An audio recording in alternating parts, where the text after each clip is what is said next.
everyone, it's Mrs. Kilby with Culpepper 4-H, and this is Tucker. He may stay with us, he may not, so that's yet to be determined. Today I'm going to read a story called Bob and Otto, and this is a story about a worm and a caterpillar. And we're going to find out the difference between a worm and a caterpillar and their habitats and where they live. This story is written by Robert Bruel, and the illustrations are by Patrick Bruel. So let's jump into this fun book. I love reading this book during Project Butterfly Wings in the school when we're learning the life cycle of a butterfly. This one's a good one to read. Once there were two very good friends, Bob, which is the caterpillar, and Otto, which is the worm. It was spring and everything was lively and exciting. These two very good friends spent each day digging in the ground, playing in the grass, and eating the leaves that fell from the old tree. But one day, Bob looked up. What do you think he thought when he looked up? "I need to climb this tree," he said. "I want to see how the world looks from up there." "Up there," said Otto, "but it's so nice down here. When it's hot, dry, you can dig deep into the ground where it's cool and damp. And when it rains, you can come back up. Life is good just where you are. Why would you want to go up there?" "Because it's important," said Bob, and up the tree he went. "It's important down here too," said Otto, and down into the ground he went. Bob climbed and he climbed and he climbed and he climbed until he was very high in the tree. Otto dug and he dug and he dug and he dug until he was very deep under the tree. And you'll notice in the illustrations all of these lines down in the ground. What do you think they are? They're roots, and they're roots from the tree, I bet. "These fresh green leaves are very tasty," thought Bob.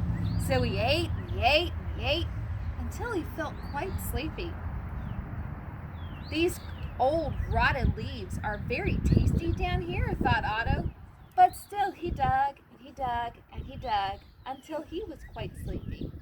Think anything's going to happen with him? So Bob slept and he slept and he slept and he slept for many days and for many nights. So Bob has changed. He has made what we call a chrysalis, and he's going to go through something very special in a little bit. But Otto still dug and he dug and he dug and he dug and he dug some more. Has Otto changed? When Bob woke up, he was so full of joy he felt like flying. So he flew over and under and around every branch of the tree. So Bob has gone through a metamorphosis. That means he's changed from one thing to another. He went from a caterpillar into the chrysalis, and now he's a beautiful butterfly. Otto loved digging so much he dug over and under and around every root of the tree. But Otto is still the same. Soon Bob realized how much he missed his old friend and all of the fun that they used to have together. So down went Bob to find Otto. Soon Otto realized how much he missed his old friend and all of the fun they used to have together. So up went Otto to find Bob. "Hello, Bob." "Hello, Otto. I like your wings." "Thanks. So, you can fly?" "Sure can." "Otto, why are you so sad?" Why do you think Otto is sad? "Because," said Otto, "if I had climbed up the old tree with you when you asked me to, then maybe I would have grown big, beautiful wings like yours, and maybe I could fly, but I didn't. All I did was dig and dig and dig and dig and dig some more, but I'm still just a big worm." "No, you're not," said Bob. "While you were digging, all I did was eat. And while you were digging, all I did was sleep. And while you were digging, all I did was fly around." You think all that digging Otto did was important?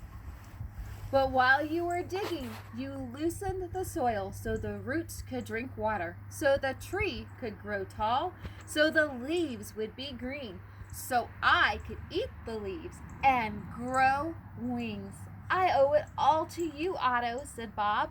You're not just a worm, you're my best friend.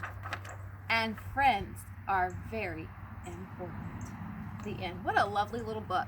So even though they turned out different in the end, especially Bob was the one who went through that metamorphosis and changed into a butterfly, Otto had a very important job, didn't he? And earthworms are very important for our environment. They don't even realize it, but while they're moving and digging around the soil, they're loosening it, they're aerating it. So when it rains, the water can reach to the roots of the plants and they can continue to grow and provide habitats and food for other insects and animals. I hope you enjoyed this story. I'll have another story or a lesson with you shortly, and I look forward to seeing you soon. Bye.